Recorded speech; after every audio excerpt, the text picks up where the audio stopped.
pasando en nuestro país con esta nueva normatividad que se ley mordaza, aprobó. dicen algunos. Sí, ley mordaza, pero Pues, yo le digo normatividad, ¿no? Sí, bueno, de las dos puede ser. A Ley los que de no les encuestas, gusta, digamos. le dicen La ley de encuestas. encuestas, Sí, sí. que nos cambió y por eso no estamos viendo tantas encuestas. Realmente este año hemos visto que 3 encuestas Tres publicadas. encuestas, sí, señor. Centro Y la- Nacional de Consultoría, La Cifras y Conceptos. Polimétrica y la Invamer. Invamer, La no más. Radio Invamer, Noticias que Caracol. vino con 3.500 encuestados cuando Sí. antes eran 1.900, 2.200. Entonces sí. Y que de hecho, por ejemplo, causa que no podamos tener los resultados discriminados, por ejemplo, por región. Porque cuando usted ya lo discrimina, el margen de error aumenta y eso la ley me lo permite. Hay una pregunta y es lo que se hacen, y es la que se hacen muchos oyentes, y es que dicen, e incluso lo decían ayer aquí los propios precandidatos, no, eso de encuesta no, eso toca, lo democrático es ir a las urnas, no solo las encuestas, sino ver realmente cuando la gente está votando. ¿Por qué hay unas encuestas más acertadas que otras, Sebastián? No, pues yo creo, no sé si la metodología, la profesionalidad, pues como cualquier cosa acá, mira, hay equipos que ganan muy seguido y equipos que pierden mucho. Esto las encuestas creo que, y nos lo han contado expertos, no sé si de pronto desde que ganó Trump y nadie se lo esperaba y Hillary daba siempre como ganadora, hay ahorita una mayor dificultad y uno lo ve como... Muchas encuestas se pifian y uno es cuando ahí dice, oiga, no puede haber mala fe y corrupción cuando 5 o 6 encuestadoras se pifian por el mismo fenómeno. Pasó con Milei, nadie vio venir la victoria de Milei, por ejemplo. Entonces, pero hay una encuestadora que yo... Que sí la vio venir, la de Milei, por ejemplo. Vio venir y ahorita con el triunfo, claro, se sabía que Kast ganaba, pero ¿por cuánto ganaba Kast? En Chile. En Chile, Atlas Intel, que es una encuestadora que tiene presencia en casi toda América Latina, ha sido muy precisa. O sea, no ¿es sé la qué más acertada del continente? Bueno, no sé si es la más, pero ha tenido hitos en los que es la más precisa y es la única que anticipa algún fenómeno que se está gestando y las demás no logran ver. Pero por eso entonces déjeme saludar a su CEO, Andrei Román, que está con nosotros en la línea para preguntarle qué hace que una encuesta pueda llegar a ser más acertada que otra. Señor Román, bienvenido. Gracias por estar con nosotros en Blue Radio. Buenos días y muchas gracias por la invitación. Pues como usted ya nos estaba escuchando, nosotros aquí en Colombia aprobamos este año una ley de encuestas, que fue una ley en donde se le exige a las encuestas pues una rigurosidad mucho mayor para poder publicar los resultados. ¿Qué es lo que hace? Y como lo decía Sebastián, desde que ganó Donald Trump, este tema de las encuestas pues no está siendo tan acertados como quisiéramos. ¿Qué es lo que hace que una encuesta hoy en día, en el panorama político actual que vivimos en el mundo, sea acertada? Es posible tener buenas encuestas con diversas metodologías. Atlas Intel ha innovado en el contexto latinoamericano la recolección digital de datos. Entonces, casi toda nuestra recolección de datos sucede a través del Internet. Pero es posible también hacer buenas encuestas telefónicas, buenas encuestas presenciales. Pienso que el rigor metodológico es lo más importante y cada empresa, a partir de su trayectoria, de sus experiencias pasadas, construye una reputación por cuenta de esto, por cuenta de su precisión en ciclos electorales anteriores. Pienso que en el caso de Atlas siempre tenemos este desafío porque estamos presentes en muchos mercados, en muchos países, estamos presentes en toda Latinoamérica, en los Estados Unidos, en algunos países de África, en la Unión Europea.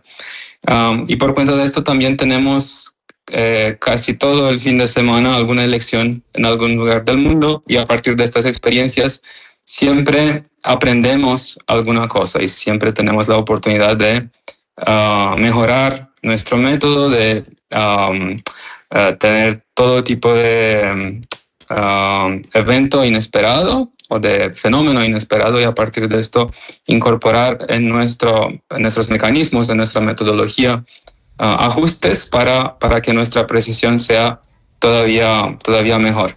Señor. El escenario político global es cada vez más fluido, más volátil. Las preferencias de los electores por cuenta de las redes sociales cambian muy rápido. A veces tenemos una gran fragmentación de candidatos, es también el caso de Colombia. Hay tantas candidaturas y no siempre la normatividad nos ayuda. Por ejemplo, la normatividad en Colombia hoy requiere la presentación de todos los nombres de los candidatos y tenemos, no sé, 70 candidatos o algo así. Imaginen que no es posible tener un abordaje fácil con tantos nombres en una pregunta de intención de votos. Entonces, la normatividad no siempre, mismo intentando o teniendo buenas intenciones, la reglamentación no siempre ayuda. Hay una dificultad que yo una vez la oí en un podcast, señor Román, de expertos en temas de encuestas, y hablaban de algo que usted dijo ahorita, de la volatilidad del cambio de opinión del elector. Y decían ellos que en los últimos días, no sé, última semana, últimas 3-4 días, puede cambiar mucho la opinión de la gente y que por eso pareciera que las encuestas se equivocan, pero no es que se equivoquen. Sí es verdad que en América Latina en los últimos días cambia mucho puede cambiar mucho la opinión del votante. Es posible, principalmente si hay un fenómeno de voto estratégico o voto útil, donde al final muchos de los simpatizantes de diversos otros candidatos entienden que estos candidatos no tienen tantas chances y para evitar un mal mayor buscan entonces alinearse al lado de un candidato realmente viable. Vimos esto, por ejemplo, en una contienda muy reciente para alcalde de Bucarest, la capital de Rumania. Pero yo diría que esto también no puede decir que las encuestas simplemente puedan errar y siempre tenemos alguna explicación de este tipo, hasta porque si fuera así no deberíamos tener resultantes tan discrepantes entre las encuestas, y eso también sucede, o sea, cuando las encuestas muestran resultados muy discrepantes entre ellas, la verdad es solamente una, y entonces una gran mayoría de encuestas muchas veces no se aproximan de la verdad. Entonces, sí. Depende un poco. Yo diría también que en el caso de Atlas nosotros siempre tenemos encuestas de última hora, un día antes de la elección. O sea, es posible a partir de nuestros datos saber exactamente cuál era el escenario entendido por Atlas, básicamente el día antes de la apertura de las urnas. Ya que está hablando usted de sus datos y de las capacidades que tienen ustedes para hacer públicos pues resultados incluso con muy poco tiempo, hay unas personas y algunos seguidores de campañas políticas que acá en redes sociales están publicando un tracking que ustedes llevan y que están haciendo sobre la contienda electoral en Colombia. ¿Ese tracking y esa información es cierta? Es decir, ¿ustedes sí están llevando un tracking de la intención de voto en Colombia con miras a las elecciones presidenciales del próximo año o no? Atlas Intel tiene productos de inteligencia de datos con actualización de alta frecuencia para clientes del mercado financiero. Uno de estos productos es Atlas Tracking Pro. Es una encuesta con actualizaciones diarias. Es una encuesta que es utilizada por bancos, fondos de inversión para la toma de decisión estratégica en diversos mercados. Es una herramienta que contempla diversos países en Latinoamérica, incluso Colombia. Nuestros suscriptores tienen la obligación de no compartir estos datos de manera pública, no pueden hacer esto. Si lo hacen, están siempre con el riesgo de perder sus accesos y otras multas o implicaciones contractuales. Así que no puedo comentar específicamente sobre cualquier pantalla que pueda haber sido compartida para el público. Esto no debería suceder. Si ha sucedido, es la responsabilidad del cliente que hizo esto o de la persona que simplemente inventó un dato falso. Esto también he visto suceder, datos falsos de Atlas llegando a las redes sociales. Lo que puedo decir es que Atlas solamente comunica en nuestras redes sociales y con los medios encuestas públicas, encuestas que respetan la reglamentación del CNE en todos sus puntos y que todavía no hemos hecho para Colombia ninguna divulgación pública sobre las elecciones presidenciales del 2026. Entonces no puedo comentar datos que no sean datos públicos de Atlas en este momento. Puedo comentar de manera más amplia sobre el escenario electoral, pero no sobre datos específicos o resultados específicos. Sí, ustedes en un comunicado hace un tiempo renunciaron a hacer una encuesta para el Partido Centro Democrático aquí en Colombia, y en la comunicación que ustedes publicaban decían que existían riesgos reputacionales que podían afectar la imparcialidad. ¿Por qué expresaron esto? ¿De qué riesgos hablaban? Y es que de hecho ya hoy, después de que ese partido hizo encuestas, hay algunos integrantes de la colectividad cuestionando precisamente esos resultados, pues que ya no tienen nada que ver con ustedes, pero que de una u otra forma ustedes advirtieron que podría venirse ese manto de dudas. Sí, es una situación que nosotros de hecho esperábamos que podría suceder, que podría haber una contestación de los resultados de la encuesta por algunos de los precandidatos de este partido, de esta agrupación política. Nosotros tenemos una consideración muy grande por la decisión del Centro Democrático, de su presidente, Gabriel Vallejo, de habernos contactado con la intención de realizar este estudio. De hecho, hemos preparado toda una visión, todo un concepto para realizar este estudio. Hemos compartido este concepto con ellos. Entonces, hemos, de hecho, trabajado para ayudarlos en este proceso. Pero consideramos que por la importancia de nuestro trabajo en este próximo ciclo electoral en Colombia, donde las encuestas Atlas han sido las más precisas en el ciclo anterior, considerando todas las etapas, consultas, primera vuelta, segunda vuelta, nosotros decidimos retirarnos de este proceso, y esto también fue resultado de discusiones con nuestros socios mediáticos y más importantes, que también básicamente llegaron a sugerirnos de que sería mejor no tener nuestra reputación y por lo tanto la reputación de la colaboración con ellos afectada por este tipo de estudio.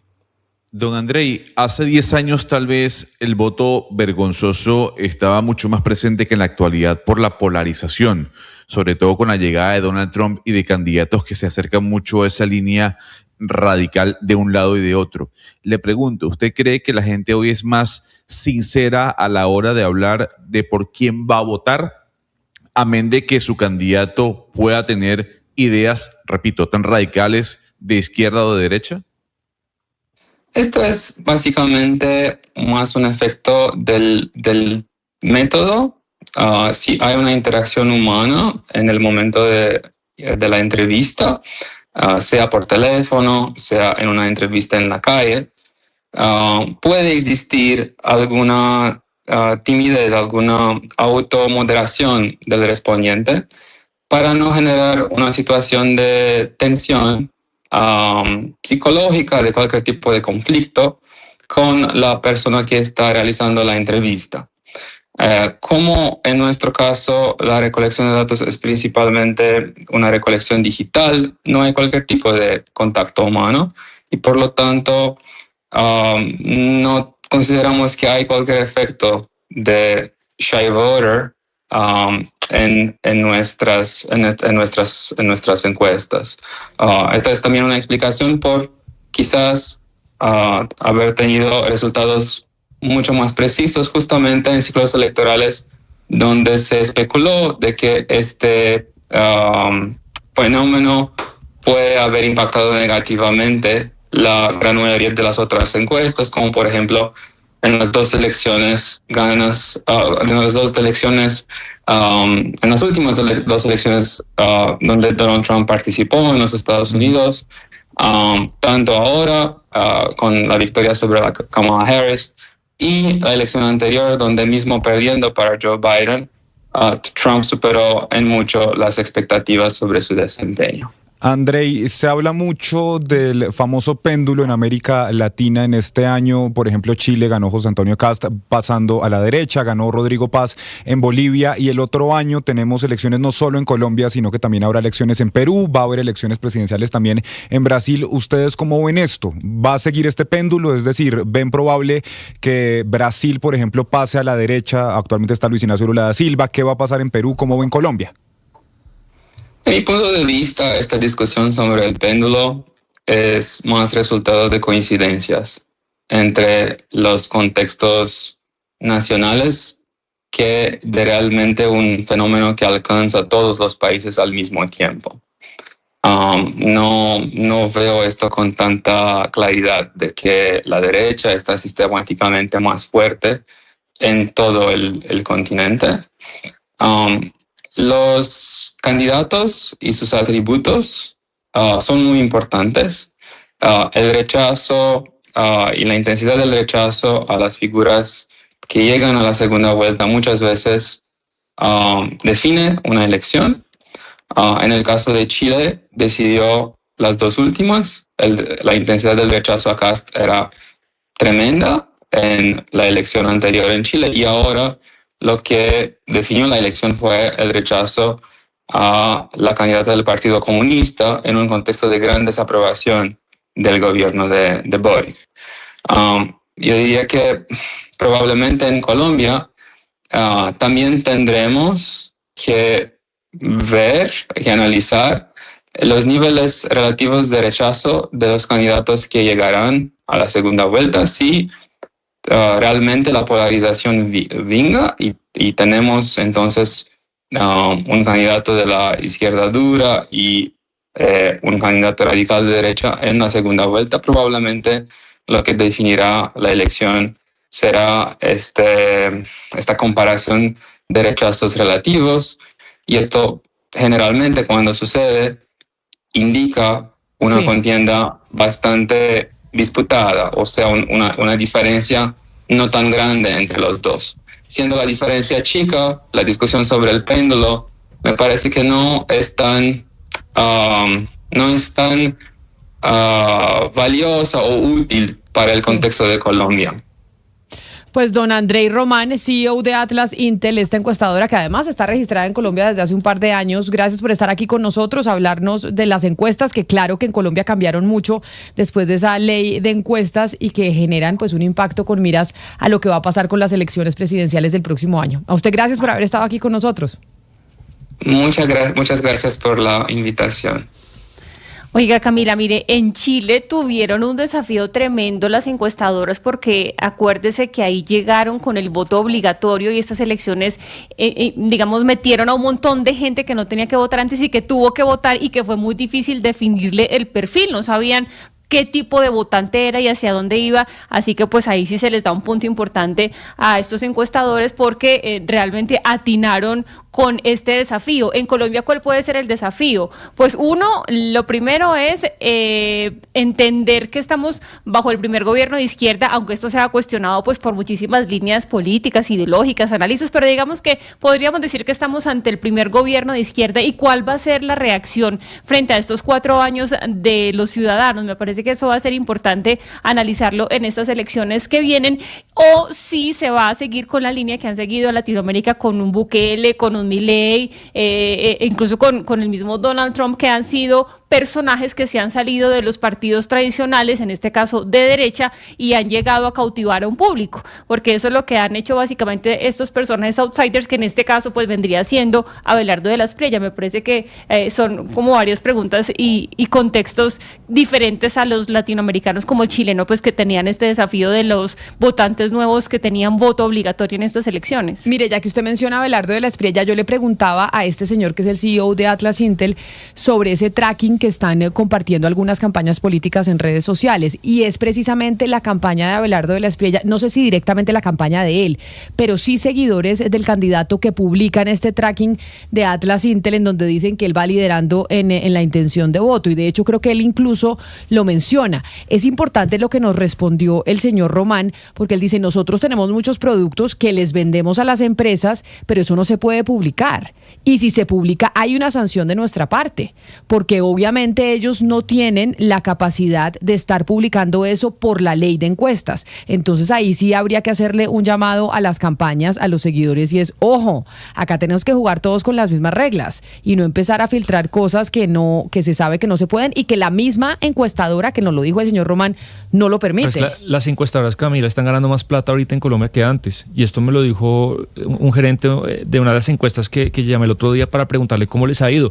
Y él me dijo, para la ciudadanía, pues para ustedes peor y para los medios porque tienen menos encuestas, menos para hablar, menos información, pero para nosotros magnífico, porque igual empresas, una multinacional que por ejemplo su inversión decide de qué va a pasar, pues contrata una encuesta. Una campaña que quiere saber cómo va su candidato, pues contrata la encuesta. Dije, nosotros estamos ganando más plata, pero pues se están publicando menos. Se están publicando menos y los que no saben somos los ciudadanos. Exacto. Porque los que tienen la plata, pues dicen... Sí, contratan y pagan, porque claro, tienen la chequera para poderlo hacer. Hay algo importantísimo que sucedió en Estados Unidos, a mí me parece que pues llama la atención comparado con todo lo que está haciendo en el Caribe latinoamericano el presidente Donald Trump, y tiene que ver con la marihuana, con el cannabis medicinal.